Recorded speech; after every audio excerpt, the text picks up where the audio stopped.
was an impossibly difficult decision. It was so scary because it wasn't just financially. It was a personal connection with the person, and it was the people also. Like 1.2 million people were subscribed to the friendship.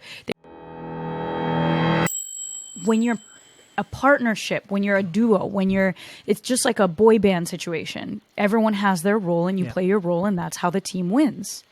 But then that means that things get sacrificed. Creative ideas get sacrificed. And now Damon and I are both doing our individual things exactly how we see fit that will take us in the next chapter of our lives, wherever that may be. And I couldn't be happier because it was a beautiful chapter of my life, but now I'm doing the Jo 2.0 version of it. Yeah, I can relate to that a lot because I come from the world of learning languages and teaching languages. I used to have a YouTube channel where we teach how to learn, where we taught how to learn foreign languages, and did that for a while. And then after 5 or 6 years in, I was in the same situation, like making the transition from my 20s to my 30s, right? Settling down, buying a house, getting a child, 2 kids now. And it was like, hey, I can't travel so much anymore. Learning all these languages is actually not going to add that much value to my life anymore because I cannot really use them. Just interest shifts, right? And then you're still in this old business where you have to appear on camera and you have to be enthusiastic about the topic, right? So I think then some of us get to a stage where we have to make a difficult decision, right? We either going to stick to the thing that has been working, that we were very good at, and we're going to do the boy band thing. Whenever we start the press button, we're going to be enthusiastic about the topic, and we just double down on that business because that's where the audience is, that's what's working.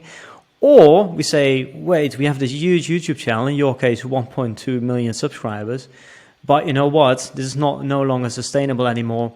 We're going to start all over again, but at least I'm going to do something that I like and that I talk about topics that I really care about. So I see creators do both, right? So sometimes you just stick to the thing that's working, and sometimes there's people like you and me where we say, okay, fuck this, we have to start all over again, almost all over again, right?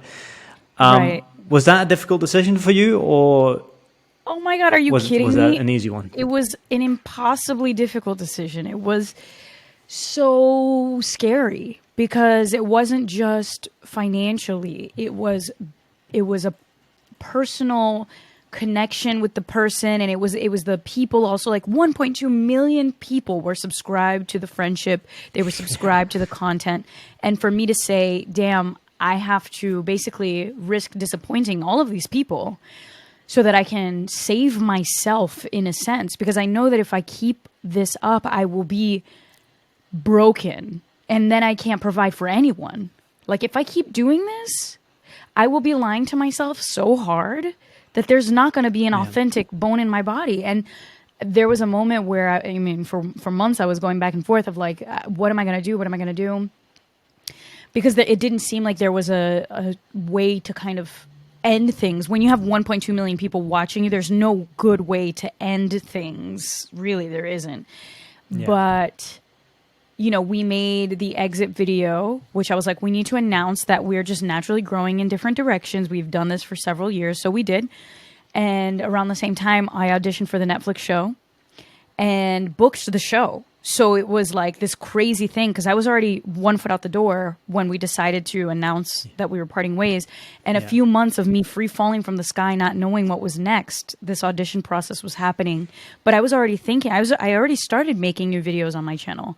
So in many ways, it was almost like I had to take that leap and take the chance for the universe to give me the next step. But it was a morning that I woke up and I was like, I would rather wake up tomorrow and have nothing but be true to myself than keep on living something that doesn't feel connected to me anymore. And that was the shift that changed everything. Yeah. How did the audience react to you guys announcing that you're going to stop creating videos for the channel? I think a lot of people were bummed, and I understand because they grew up with us.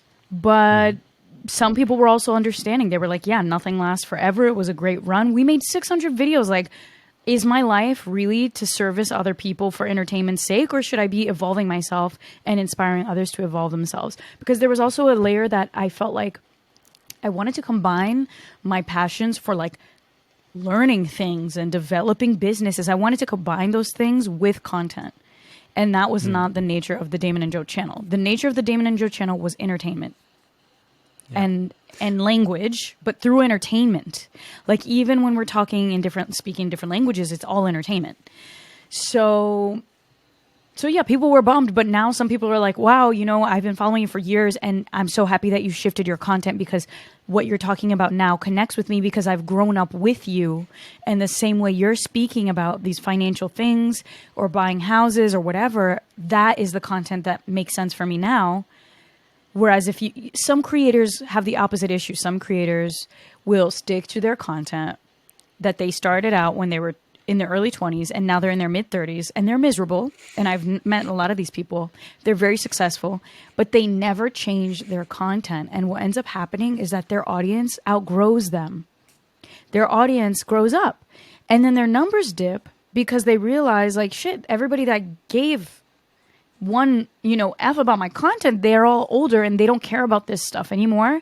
And now I'm stuck in this cycle because this is just what I know to work. And I'm too scared to switch up the format and have to start over finding a new audience. But what I've learned is that there is an audience out there for everyone. It's just a matter of consistency and making good shit.